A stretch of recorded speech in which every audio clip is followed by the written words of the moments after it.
Thanks for joining in. I think we have around 53 people who've already joined.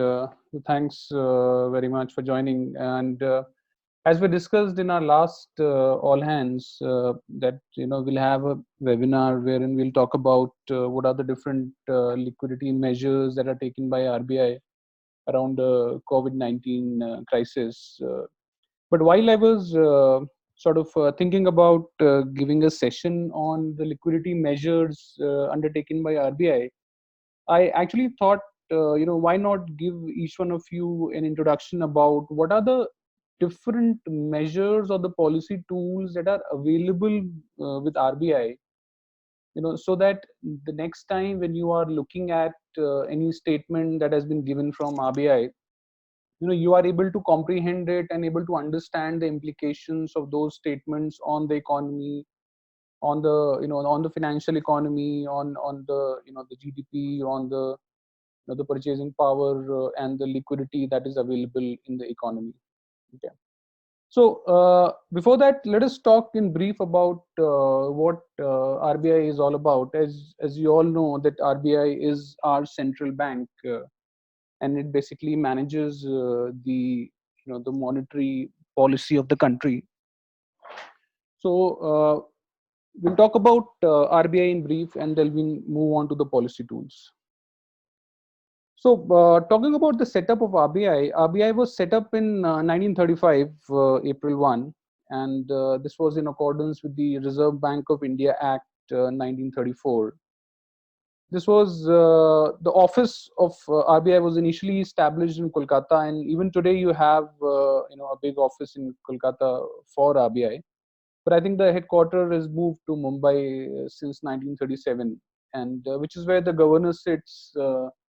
And most of the policies that you come across on a day-to-day basis, they are basically sort of decided there in Mumbai. So originally, this was a privately owned entity, but later on, once we became independent, after that, it became a fully government-owned entity. So, in general, if you talk about the objectives of RBI, what is the role of RBI? Why do you hear about RBI sort of taking certain measures, looking at making policy statements, coming up with their monetary policy, looking at the foreign exchange, looking at the currency and the credit systems and everything. So RBI being the central Bank of India, so they've been mandated to take care of certain policy or the money management of the entire country.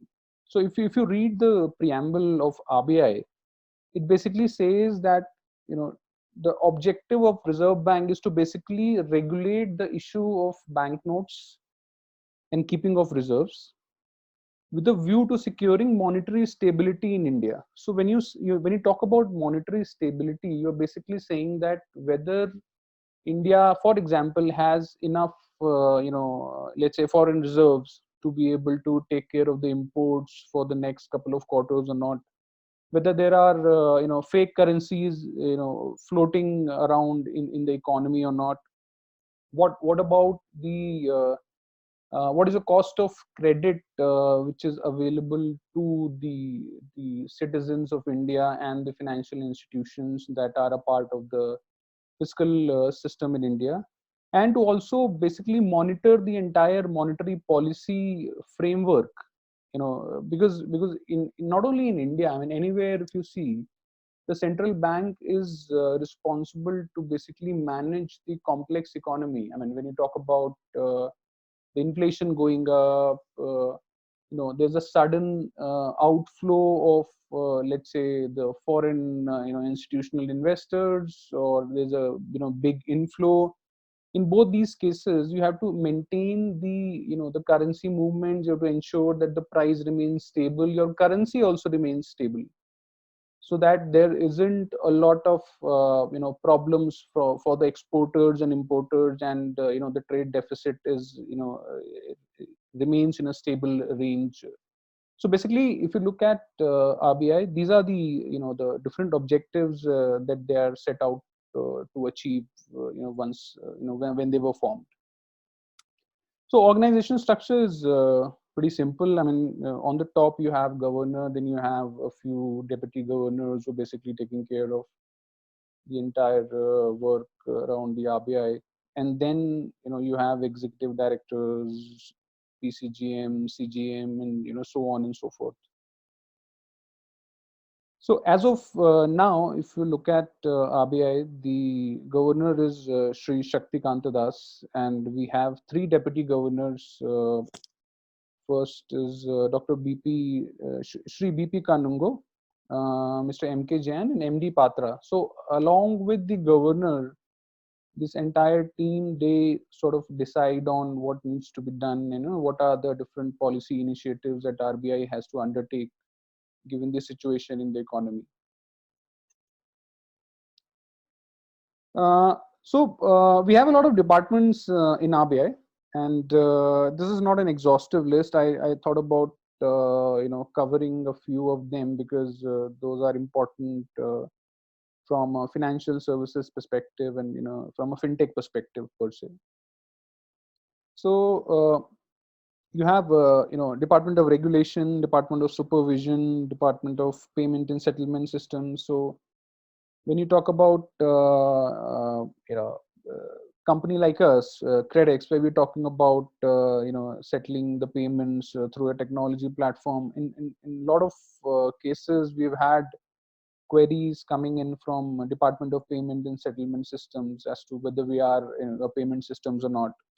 So if you look at all these departments separately, so there's a department for non-banking regulation wherein they give you a license for running an NBFC, they give you a license to acquire an NBFC, and so on and so forth. So each of these departments have certain objectives to achieve, and they basically monitor their respective domains, and they all of them have separate teams who work together to basically control the economy from a monetary perspective. So we basically interact with a few of them, but just to give you a sense, I mean, this is not an exhaustive list, and you have many more departments which are there with RBI. So now talking about the RBI measures, I wanted to pick this up. This is a more generic view about what are the measure that RBI takes to manage the monetary system. So first one, if you look at is the liquidity management.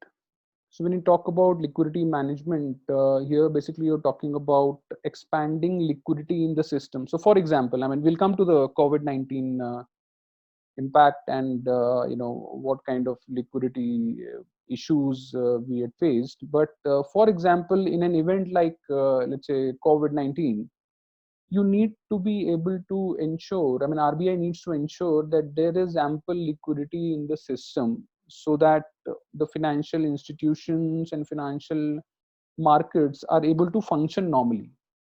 There shouldn't be an issue with banks or any other financial institutions, so that, I mean, just that they're not able to get ample liquidity to be able to on lend to the respective businesses and individuals in the times of such a crisis. So liquidity management is one of the things that they have to do. Second one is the monetary transmission. So monetary transmission is something which is not primarily in the hands of RBI, but they try and reinforce it through certain policy tools, and we'll talk about it as we move on to the next slides, that how RBI is basically able to reinforce monetary transmission, but not in all the cases is RBI able to achieve that, because a lot of it depends on the banks as well as credit, the deposit ratios that that each of these banks have, and accordingly the reduction or increase is transmitted to the consumers or the businesses. So they basically reinforce the monetary transmission. ease financial stress caused by any particular event. So for example, let's say COVID, right? So one of the things that RBI has done around COVID-19 is to give a moratorium for EMIs for your loans. What that means is, so whatever EMIs were due between 1st of April, 1st of March, sorry, to 30th of May, whatever was due between this time period gets extended by another 90 days. So basically, this eases the financial stress that the institutions or your businesses or the individuals are facing given the event that has occurred, which is the COVID-19 situation. Then also it talks about the improve the functioning of markets. So if you see a lot of volatility, so let's say for example, if there's a crash in the stock market, right, there's a lot of USD or the lot of money that flows out of Indian market, and because of which the stock market falls down drastically. Now they come up with different operations to manage the impact of such kind of an event on the currency. So basically, they are here to basically improve the functioning of markets in lieu of the high volatility that comes with each of these events. So these are some of these measures that the RBI takes in general whenever any event occurs. So now let us move on to the monetary policy tools used by RBI, and these tools are classified as quantitative and qualitative. So in the interim, I mean, after a couple of slides, I mean, I wanted to cover a lot of these things so that you are able to understand what the policy statement from an RBI means. But somewhere we also need to understand how a bank operates and how does the liquidity management or the money flow happens in a bank. So we will cover it as a separate exercise in between, which is where you'll understand how the money in a bank flows. But before that, let us talk about some of these monetary policy tools which are used by RBI to basically control the money flow in the economy. So first one, and the a very important one, is the cash reserve ratio, which you would have read in a lot of news articles and other blogs, wherever you see financial news. CRR is basically cash reserve ratio. So this is nothing but the ratio of deposits which the banks have to keep with RBI. So let's say as a bank, if you are able to get deposits worth rupees 100, for example, you are required to maintain a certain ratio of these deposits with RBI. And why is that required? That's a regulatory requirement. So banks basically don't earn any amount, anything on this amount, and they don't even have access to this particular amount. This is just a security. This is just a amount that you have to keep as reserve with RBI. And given the fact that every bank has to do it, and this is a mandatory thing for each of the banks to keep with RBI. So when you talk about a cash reserve ratio being increased, so the next time when you hear from RBI saying that the CRR has been increased, what that essentially means is that for every 100 rupee of bank deposit, you have to increase the cash or the deposit with RBI to that extent. So let's say from 3 to 3.25, or 3, if the CRR has been increased from 3.25 to 3.5, or 3 to 3.5, to that extent you have to increase the amount of cash that you have kept with RBI. What that essentially means is you have lesser amount with you have lesser amount of deposits with you, and basically RBI is trying to suck the liquidity from the system.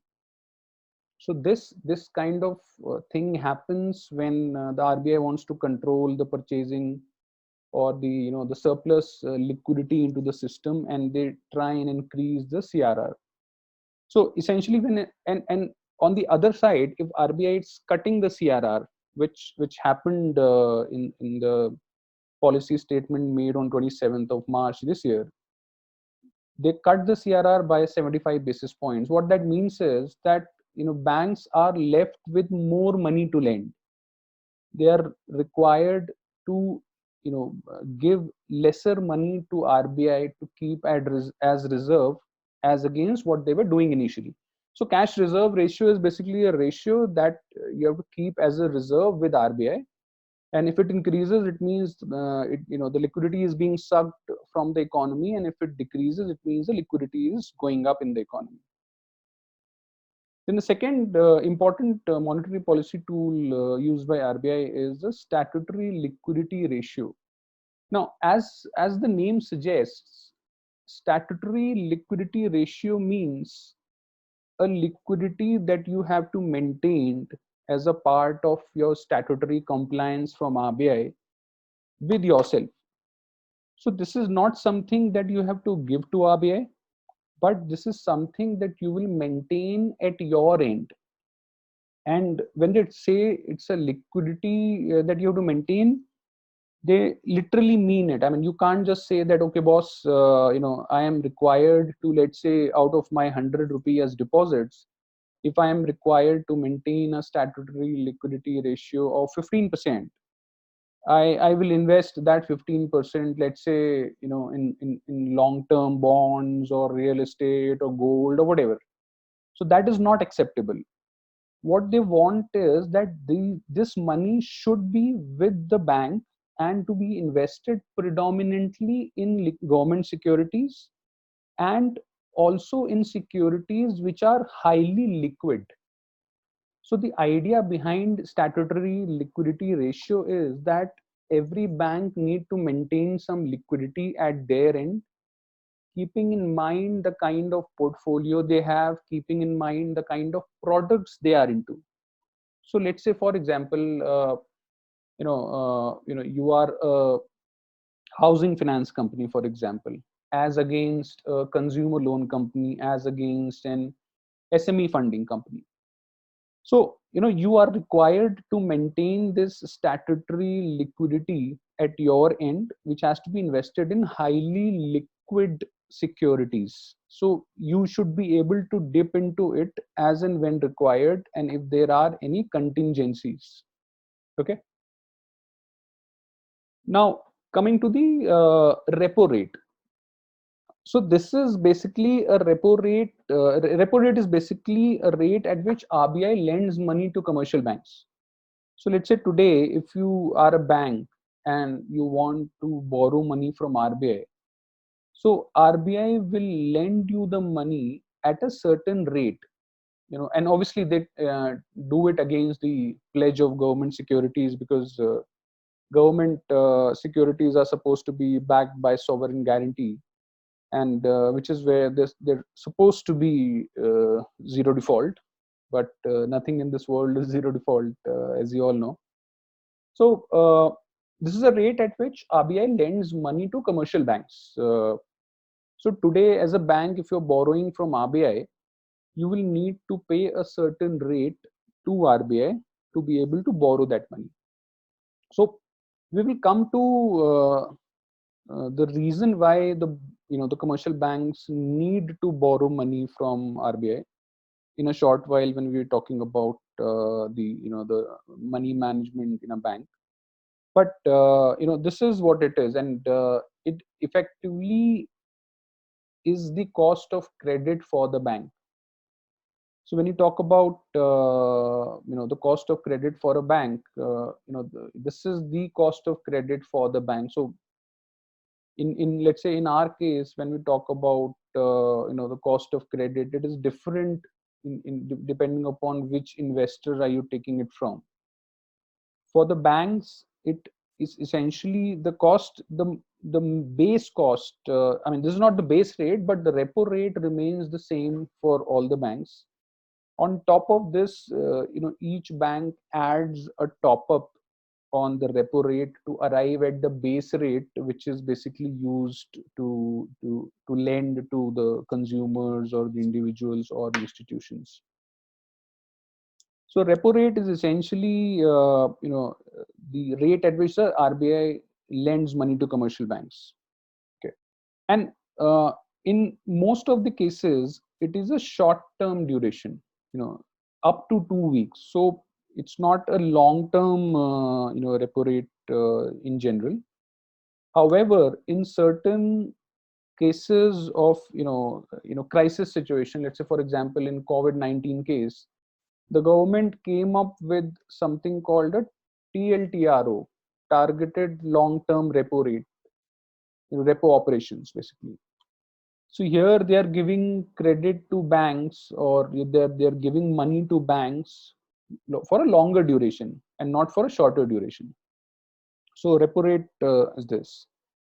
Now, as I was talking about the base rate, so in a lot of cases when you see the RBI announces a reduction in the repo rate, it need not necessarily get transmitted to your loans, whether it is a car loan or home loans or any other loans that you have from the banks.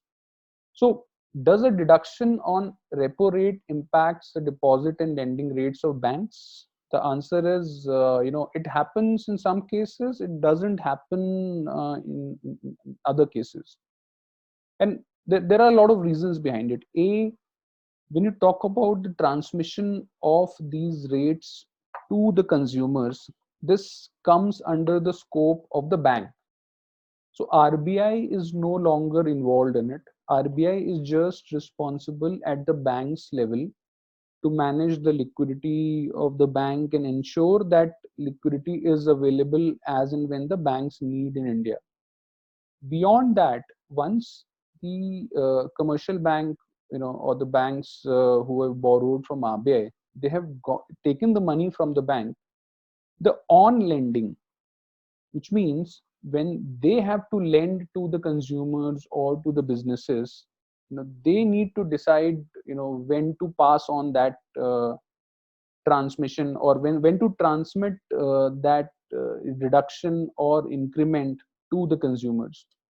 Why? Because a lot of these banks have a lot of FDs. So let's say today you come up with a scheme from Yes Bank, or let's say RBL, or let's say Bandhan Bank, for example, who are giving a fixed deposit of 5 year at let's say 7.5%, for example. So if you would have booked it, let's say 1 year back, and at that point in time, these were available at that rates. So for that bank, they have booked a liability. So a fixed deposit is an asset for an individual, but it is a liability for the bank. So the bank has booked the liability for 5 years at 7.5%, even if the repo rate goes down during that time period.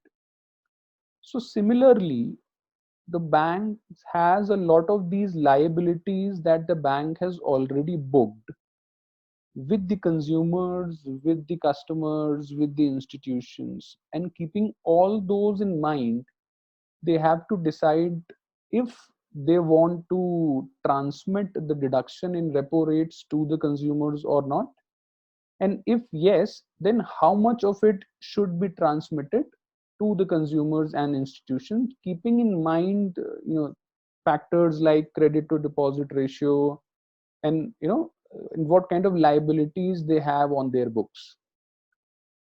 So they have a base rate. So when they add your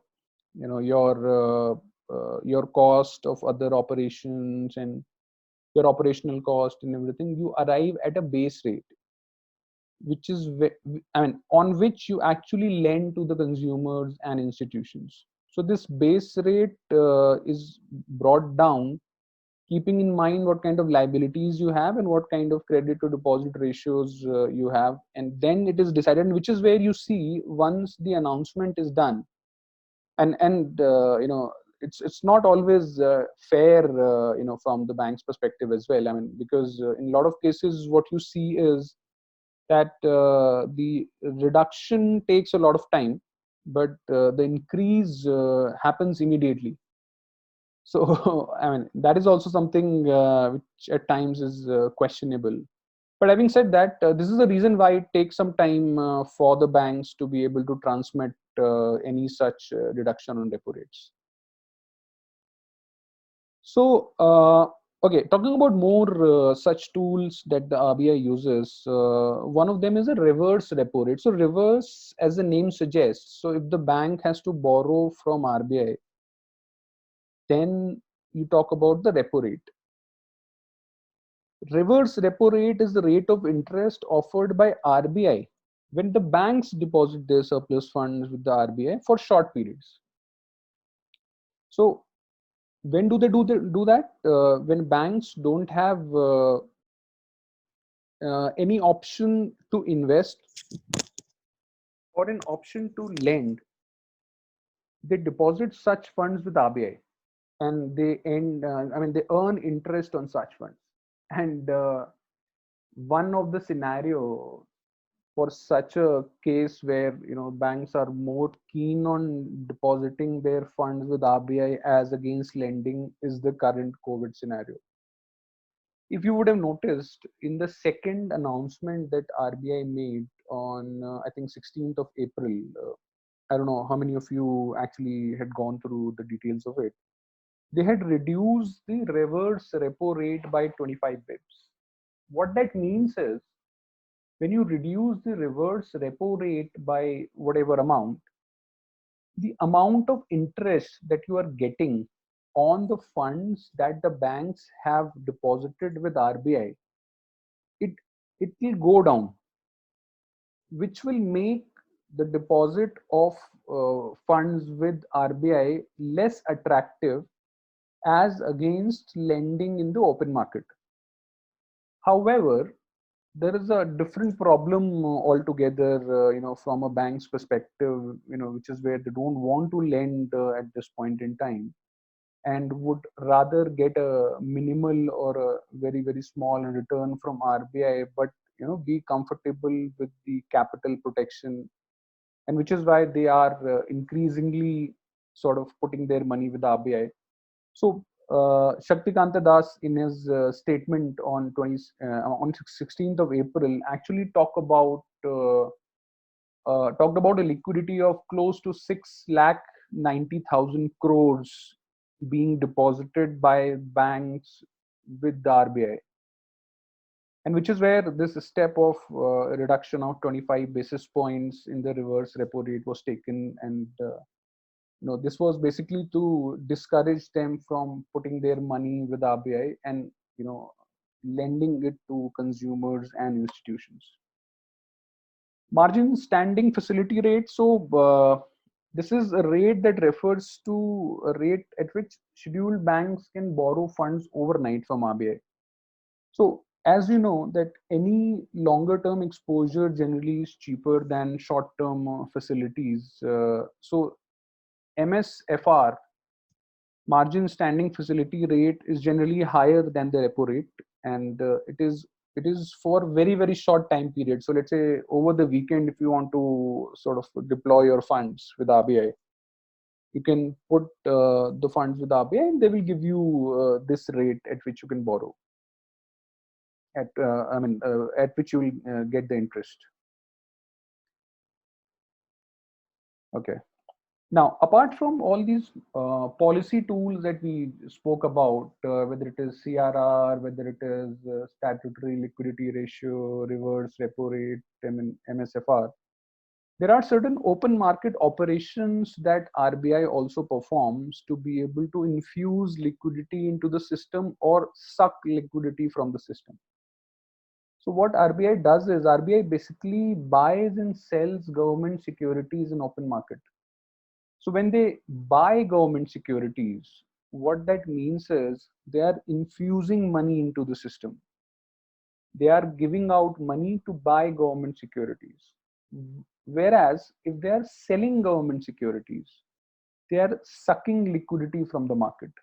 So if they feel that inflation is going high, people have a lot of purchasing power, a lot of surplus liquidity that is available to them, they basically try and suck liquidity from the economy.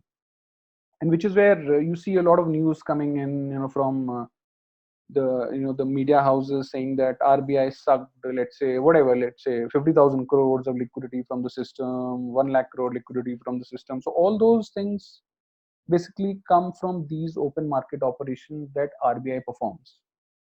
So when RBI sells government securities, the liquidity is sucked, and when they buy the security, it basically helps to control the inflation. The main aim of the open market operation is to keep a check on temporary liquidity mismatches. We've covered that. Now, apart from, so whatever tools that we have talked about so far, so these have been the quantitative tools. So here we're talking about actual, money being flown into the system or money being absorbed from the system.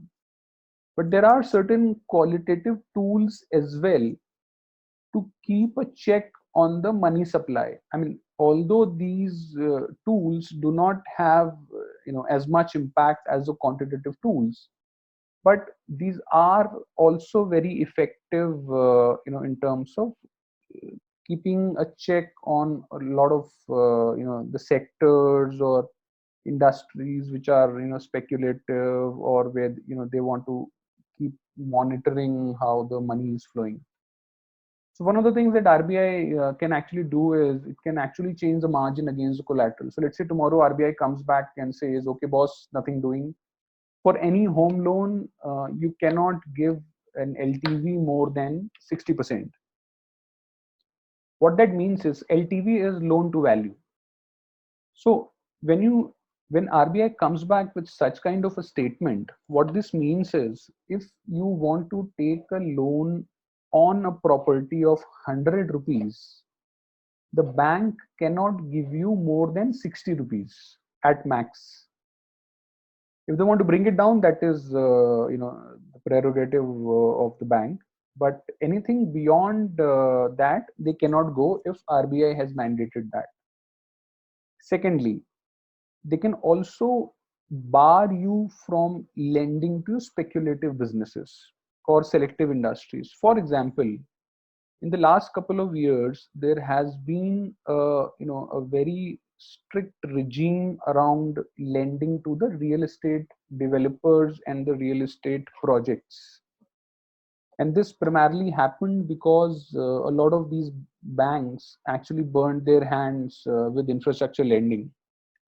So government had put a lot of restrictions on real estate projects, the lending to real estate projects per se, and which is where a lot of the banks, they were not sort of opening any or extending any kind of credit to real estate. Moral suasion,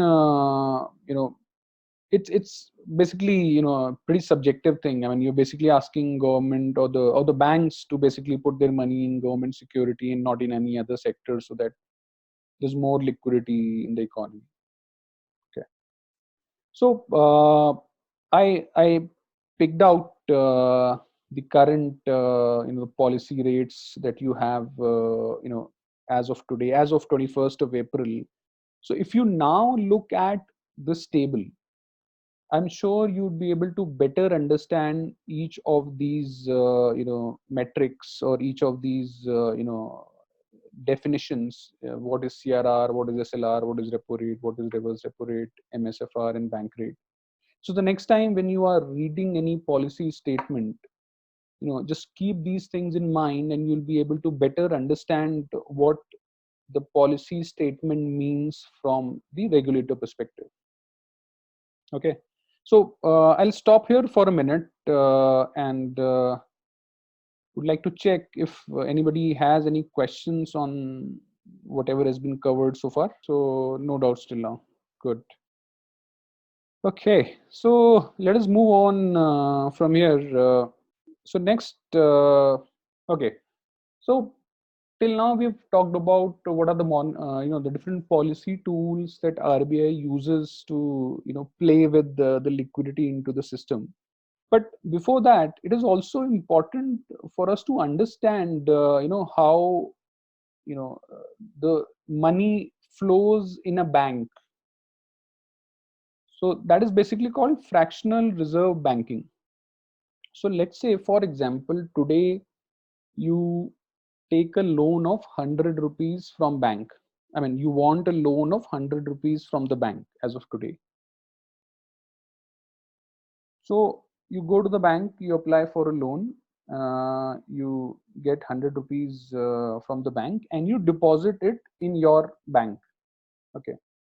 Now, the moment you deposit that 100 rupees in a bank, and assuming that the CRR is 10%. So for the time being, we've assumed, for the sake of simplicity, that the cash reserve ratio is 10%. What that means is, for every 100 rupee deposit that the bank gets, they have to deposit 10 rupees with RBI. So out of this 100 rupees, 10 rupee goes to RBI. Okay. So the bank now has 90 rupees that they are able to lend. So let's say they lend that 90 rupees to another individual or another company. Now, when they lend this 90 rupees to that another individual, another entity, that money again goes to a different bank. Okay. Now, if you look at that the other bank where that 90 rupees has gone, the CRR condition holds true for that bank as well, right? So that bank will also have to transfer or submit or deposit 10% of 90 rupees, which is 9 rupees with RBI, and be able to lend only 81 rupees out of it. So this cycle actually goes on and on and on and on and on. So what you will see at the end of the day, if you basically look at this entire chain, I mean, so starting with 100 rupees and the money being lent to multiple parties and so on and so forth, if you continue to do this, till infinity, the amount, the sum that you will reach to. So if you look at the sum of this number, what does this represent? This basically represents the liquidity that has been pushed into the system, correct?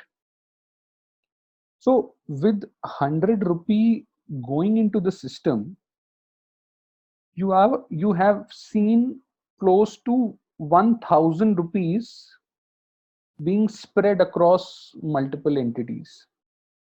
So that 100 rupees has been amplified by a multiplier of 10.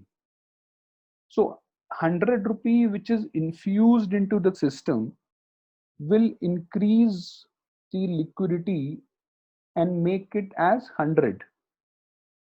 So when you talk about the money multiplier, it is basically 100 divided by the CRR.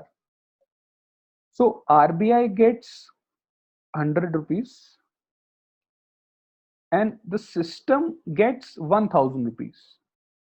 So, in case of banks, this is how the money flow is amplified from. So there is a multiplier using which the money flow is amplified in the banks, and which is the only which is only available with banks. So you can't do it with any other financial entity. So this is something which is very, very interesting, and this is how a bank operates with 100. If you have 100 inflow in terms of the liquidity, the amplifying effect is actually 10 times of that. So which is where you have a money multiplier, and the amount gets amplified by that much amount, and even the RBI gets back whatever has been infused into the system. So this is pretty interesting, and this is how the banks operate vis-a-vis. If you look at NBFCs, so NBFCs, especially the non-deposit taking ones, where do they get their funds from? So the funds come in from the equity. So let's say when you start in NBFC, the promoters, they infuse some capital into the company, or let's say they raise some money in equity round, which they infuse into the company. Basis that equity money that you have received from the promoters or from selling your stake, the banks lend you, you know uh, in a multiple of another 3, 4, 5, as high as like 6 and 7, also for very very good and very very highly rated NBFCs in the market. And that is the pool of funds that you have to lend into the market. So in case of an NBFC, it works in a totally different way as compared to what you see in a bank. So this is important for you to understand, because once you know how bank operates, you would know how the changes to all these rates that we have just talked about will impact the money flow into the banks. Okay, so moving on to the next one. Okay. So I think this is also very important to understand. And I think when I was trying to put all these things together, I mean, there are a lot of things that you need to know in parallel to be able to get a broader picture of what is happening in the entire economy at this point in time. So if you look at the economy in the last couple of years, starting 2016 when the demonetization was announced, till 2020, there are a lot of events that have happened, which have basically impacted both the lenders and the borrowers. So when I talk about lenders, I'm talking about banks and NBFCs. When I talk about borrowers, I'm talking about individuals, businesses, and the other borrowers who borrowed funds from these lenders. So obviously, 2016 demonetization happened. It was a big hit on the unorganized sector. There was a lot of cut down on the manpower. There were a lot of layoffs in the unorganized sector, and lot of liquidity flew into the banks as deposits. So now, given the background that you already have, now think of the kind of liquidity that was infused into the system when lakhs in crores of cash got deposited to the bank. So with the multiplier effect, since demonetization days, a lot of these banks in India are sitting on a lot of liquidity till today. So liquidity per se has never been a problem as far as the banks are concerned, because once this cash got deposited to the banks, there was a lot of liquidity, and because of the multiplier effect, it went on to be even higher. Then in 2017, GST happened, which was another big blow on the unorganized sector. A lot of unorganized businesses got closed, and they had to basically shut down their shop, because cash was no longer the king, and they had to fall in line with the GST requirements, and a lot of businesses became unviable. Moving on, in 2018, we saw ILNFS collapse. I think that was an eye opener for a lot of institutions and government and regulators, because it was a very big financial institution which basically collapsed. Because there was a lot of reckless lending to infrastructure, and given the issues around land acquisition, a lot of the projects where the lending was done did not see the light of the day, and there were a lot of defaults and write-offs, and a full financial institution collapsed. government had to pitch in, and they had to sort of bring in some of the new board members to basically take care of it. Continuing into 2019, we also saw the failure of a big housing finance company, which was DHFL. Most of it is attributed to the mismanagement that we had seen from the promoter side. But I think the bigger cascading effect, which is where the mutual funds were hit, were that a lot of mutual funds had exposure to DHFL, and even the investors, sort of came to realize that even the the liquid mutual funds are not as safe as they are projected to be, and at times they also have to take a knockoff on the NAV that they have, if so, once in a lifetime events happen. So a lot of things changed. The behavior of these lenders changed a lot. Banks became extremely cautious in lending, and so this was even worse because banks were sitting on a lot of liquidity, and with all these events happening, they became even more restrictive in their lending practices, in their due diligence, in their credit appraisals and everything. And they went on to save themselves from NPAs, and they did not start lending aggressively. What happened after this was that due to the dual failure, or the change in perception of mutual funds as well as banks regarding the NBFCs, the NBFCs started facing a lot of problems. So if you look at the source of funds for NBFCs, there are two major sources of funds from where NBFCs actually get their money, which they use for lending. So one of them was raising CPs, which are the commercial papers that used to get sold to the mutual funds. So that was one of the routes through which they used to raise money.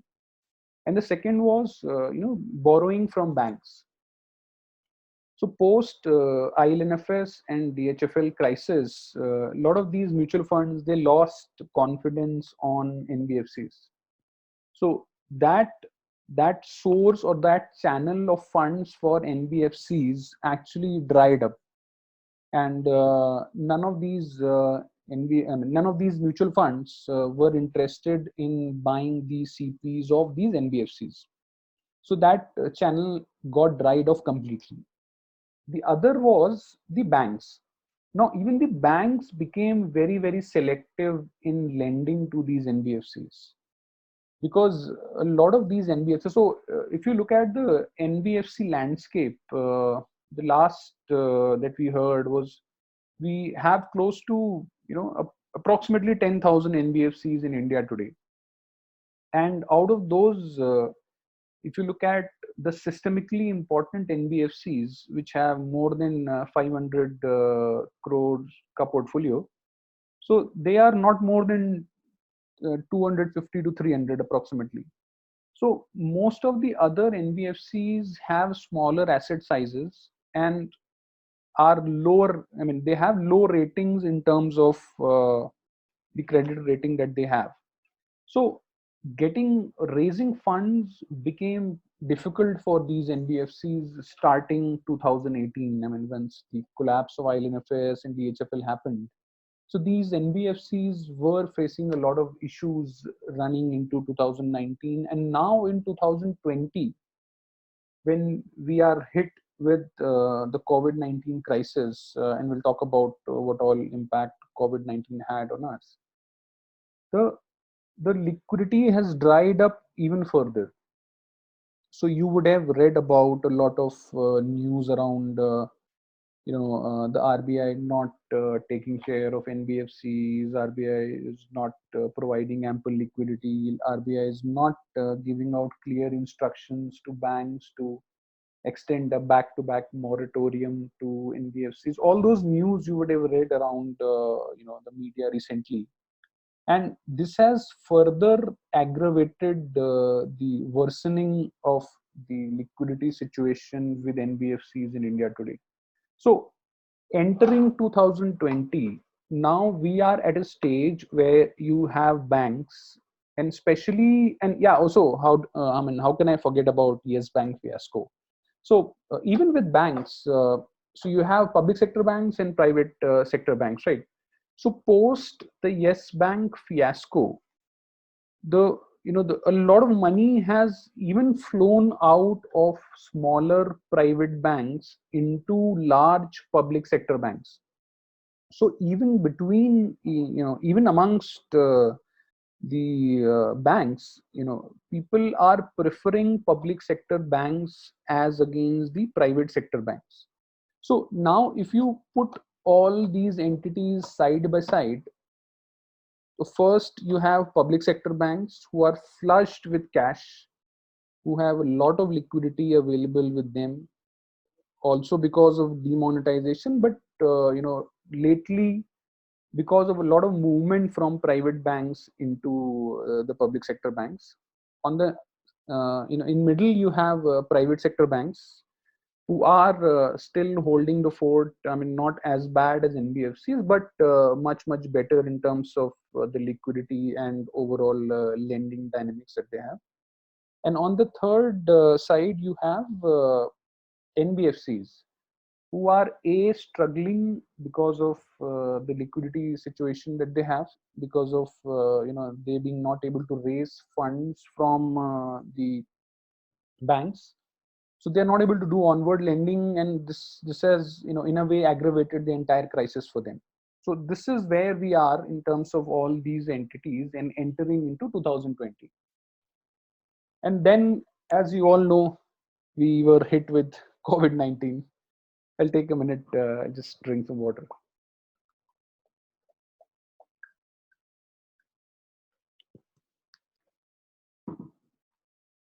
I hope I'm making sense. I mean, if in case you have any doubts or anything that you want me to sort of cover again or anything, just drop me a message and I'll do that. So entering 2020, and we are hit with COVID-19. So what is the impact? I mean, we've talked about lockdown. We've talked about so many cases across the globe, and you've seen multiple lockdowns across the globe. So what is the impact that we have from COVID? One of the biggest impact that we have seen is that this entire economy has come to a screeching halt. So when I say it has come to a screeching halt, what I actually mean is that the flow of money in the economy, I'm not talking about the financial system, I'm talking about the flow of money in the economy. So let's say, for example, today you go out, you go to Phoenix Mall, you buy some stuff from there, do some shopping, let's say in Zara. Okay, you give some money to Zara, then Zara then goes back, and pays the electricity bill, pays the rental, pays the salaries of employees, pays the packaging guys, the raw material guys, and everybody. So that money is flowing into the economy, right? And that cycle is, that wheel is turning round and round and round and round. So because of the COVID crisis and because of the subsequent lockdown, this entire economy has come to a screeching halt. Everything is stopped. I mean, that now there's no more flow of any money into the system. So because of that, the profitability of these businesses, or the cash flows have stopped. So they're struggling with their loan payments. They're struggling with their loan payments. They're struggling with their revenues. There aren't any revenues apart from essential services that we've seen, and everything has come to a halt. And banks are suffering because banks are not being able to lend. People are not being able to borrow. The fixed costs are still there. There's no revenue, so everybody is getting impacted. The rentals that they have to pay, the salaries that they have to pay, and the other fixed expenses that we are seeing. So it has definitely sort of created a lot of problems for the entire economy. Now, so when you look at a stimulus that is being offered by any country, so it is divided into two parts. So one is the stimulus that is being provided by the government.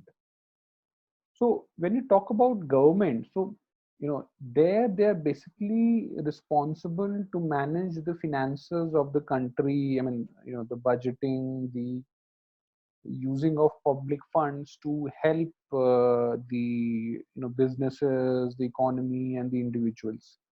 The second kind of support or stimulus that you get is from the regulators. So for the sake of clarity, I would like to clarify here is that here we are only talking about the stimulus or the liquidity measures being taken by RBI and not by the government. So this will not have anything which has been sort of iterated or told by Nirmala Sitharaman around the stimulus given by the government. So here we're only talking about what RBI has done to basically infuse liquidity into the system, and the potential effects of that liquidity into the system. So one of the first things that RBI did on 27th of March was to come up with an operation. So now you understand what a repo operation means. And they came up with a repo operation which was called TLTRO. So 1.0 because they came with another one on 16th of April also, which is why this is called 1.0. Otherwise, till that time it was just TLTRO. Why is it called TLTRO? Because it is targeted to be a long-term repo operation. So as you would have seen, most of the repo operations are not more than 2 weeks long. But this was targeted or designed to be a long-term repo operation. So what this essentially entailed was, here they came up with 1 lakh crore. So basically they infused 1 lakh crore into the system through targeted long-term repo operations, and this was up to 3 years. So this was actually longer term at a rate of 4.4%. So what this actually means is that RBI offered 1 lakh up to 1 lakh crore of liquidity to the banks to be able to invest in the corporate bonds or the bonds of institutions who are looking to get liquidity at the times of crisis, and with a certain credit rating that is available from the ratings companies. Okay, so while it was supposed to benefit a wider audience in the economy, the objective failed miserably because a lot of larger corporates, and obviously these numbers are totally off the records, so it was estimated that the likes of Reliance and Tata's, they borrowed up to a sum of 34,000 crores out of this 1 lakh crore, and other PSUs and AAA rated companies, they basically latched on to the available liquidity at this point in time. So you would understand, right? At this point in time, any sane organization would just stick to the liquidity that is available in the market, and not let even a single penny go out at this point in time, because there is a lot of uncertainty in the market as to till what time will this epidemic continue.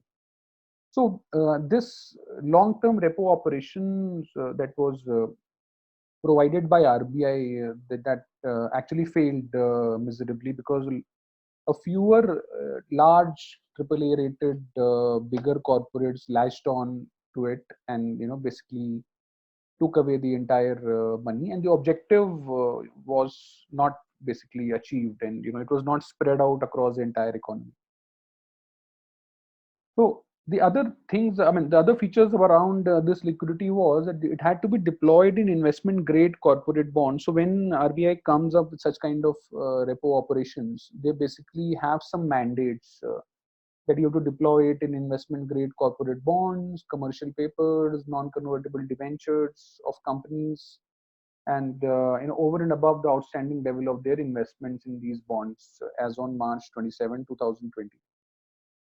Plus, there were other instructions that they had to acquire 50% of it from primary market and 50% of it from secondary market. So it was a mix of incremental liquidity as well as sort of securitizing the existing CPs or the NCDs that were available in the market.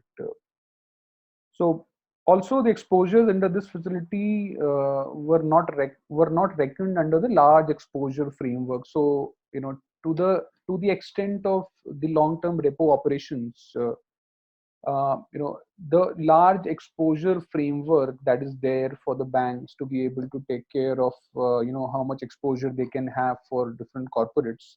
So this was not covered in the DAT because it was a crisis situation. So once this happened, a lot of these NBFCs again came back, and I was also a part of a lot of these policy advocacy discussions that were happening amongst a lot of big NBFCs in the market, where they discussed about the failure of TLTRO and they not being able to get liquidity from RBI. So one of the biggest problems, let me see if I've covered that. Okay. So you would have also heard that RBI provided a moratorium for all the loans, right? So the problem that the NBFCs were facing was that as RBI had announced in the market that I mean, the banks will have to provide, the banks have an option to provide a moratorium on all the loans to consumers. So the consumers read it selectively. So by selectively, I mean that RBI had actually left it on banks to be able to provide that moratorium or not.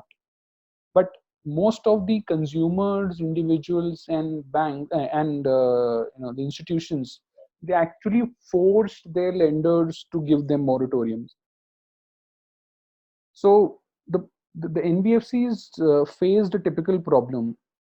They were not able to collect any money back. So the collections, have gone down the drain at this point in time, because most of the collections, after a certain DPD happens offline. So given the lockdown situation, most of the NBFCs were not able to collect the money back from institutions and individuals. So collections almost came to zero. There was no revenue because they were not able to originate any new loans. The fixed cost continued. Their offices, their salaries, their fixed costs had to be taken care of. So if you look at the liquidity situation for NBFC, and some of these NBFCs who have not raised a lot of money, or even if they have raised at this point in time, it was not available, they are facing a lot of issues in the market. So they reached out to RBI after that, saying, boss, this is not done. You need to intervene and you need to mandate the banks to be able to sort of lend to us, so that we are able to, lend to us, or at least extend the moratorium back to back, so that we are also able to, survive for this time period. Because the banks were asking for EMIs from these, NBFCs, and all the payments that were due in between this time period of lockdown. All the NBFCs had to pay, otherwise they would have spoiled their credit history. So which is where NBFCs went back to RBI seeking some dispensation, some sort of relief on that front. And then RBI came up with something called TLTRO 2.0. So TLTRO, as the name suggests, targeted long-term repo operations 2.0. This came on 16th of April, and this was primarily designed for NBFCs, HFCs, and MFIs. Now, this was a 50,000 crore TLTRO operation undertaken by RBI, in which they had made it mandatory for banks to invest 50% of the money in lower rated debt, which was issued by small and medium NBFCs, HFCs, and MFIs. So, I mean, in between these operations that were being conducted by RBI, one of the things that we also need to look at is that when you talk about such kind of an operations and availability of liquidity in the market, it goes in the order of the rating of the different entities. So the higher rated entities by default are the favorites of any financial institution. So they are the ones who are basically getting the majority of it. While most of the lower rated NBFCs, HFCs, and MFIs in the market, they are on the struggling side because they are not able to attract the banks to be able to help them out with liquidity. And which is where ratings become very, very important for any financial institution to be able to attract money from the RBI or from any not from RBI but from any commercial bank, private sector bank, or public sector bank. And apart from this 50,000 crores for small and medium NBFCs, HFCs, and MFIs, they also opened another window for NABARD, SIDBI, and NHB. So, these are the entities for different sectors. NHB is the National Housing Bank, SIDBI is for MSMEs, and NABARD is for smaller banks. So, for TLTRO 2.0, the banks were required to make these investments from 1 month from receiving the amount, which later on got extended to 45 days. It also reduced the liquidity coverage ratio to 80% from 100% and provided a special financing facility of rupees 50,000 crore to all India financial institutions at the repo rate. So these were the different, the components of TLTRO 2.0. There was also an increase in the amount state governments can borrow by increasing the ways and means advance limit for states by 60%. Ways and means advance is a slightly more detailed this thing, so I'll not get into it at this point in time. Some of the other announcements that RBI has done in the last couple of days is that the NPA reclassification, will exclude the lockdown period. So what this means is, so before the lockdown, let's say if a particular case is at a DPD or days past due of, let's say, 35 days. So the lockdown period will not be counted. So let's say after the 90 days or whatever, sorry, not 90 days, whatever, for 45 days of lockdown, the NPA will remain at that 35 DPD till the time the lockdown is over.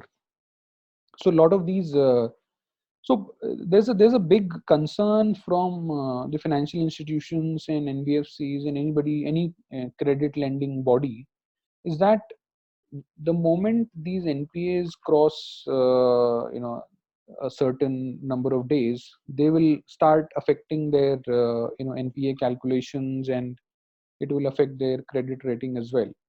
So the government put a freeze on the lockdown period, on the NPA reclassification, to basically exclude the lockdown period. There was another announcement yesterday on TLTRO 2.0. So if you look at NBFCs and if you look at the banks, basically, there is something called a priority sector loan that they have to cater to, and up to, I think, 40% of their disbursals or their loans have to go into some of these targeted priority sector areas. So if anybody has actually provided a loan using the funds of TLTRO 2.0, they can claim the priority sector relief for the loans extended under this particular scheme. So I think this will help them to basically do lending, to NBFCs who will do onward lending to SMEs or agriculture or other priority sectors, and this should basically help the NBFCs out. Also, the deployment period got extended from 30 to 45 days, which means that so all this the liquidity that is coming under the TLTRO, they are designed to be deployed in a certain time period. So you cannot say that, boss, okay, RBI has given us 50,000 crores, we'll take 6 months to deploy it. These are all targeted operations, and they have to be deployed in a certain time period, otherwise they will expire.